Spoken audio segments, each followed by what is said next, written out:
This is First African Baptist Church, the oldest black church in North America.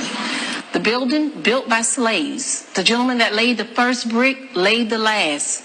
The balcony hold pews that actually were built by slaves. They have the oldest information in this building. That information is written in cursive Hebrew writing. That information is written in cursive Hebrew writing. That information is written in cursive Hebrew writing. There are many items in here that now stands as proof of the Underground Railroad. In the ceiling of the church is a code that this building is used as a safe place, and that code is 9-patch. 9-patch is a quilt symbol that was used during the Underground Railroad to identify safe places. So that 9-patch was placed right in the ceiling of the First African Baptist Church in plain view.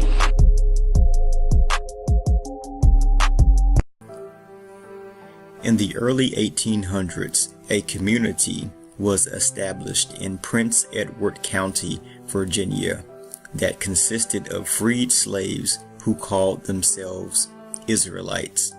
Richard Randolph, a former slave owner who was also a cousin of Thomas Jefferson, documented in his will before his death in 1796 that he desired that his 90 slaves be granted their freedom and 400 acres of his land.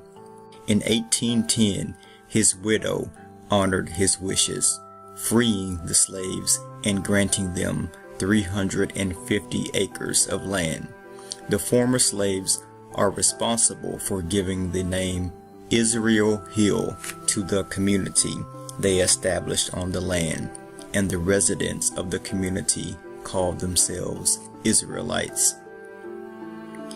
It is within reason that we ask ourselves if these former slaves who established the once thriving community of Israel Hill were making a statement about their cultural identity, or simply likening themselves to the ancient Israelites who were once freed from captivity in Egypt.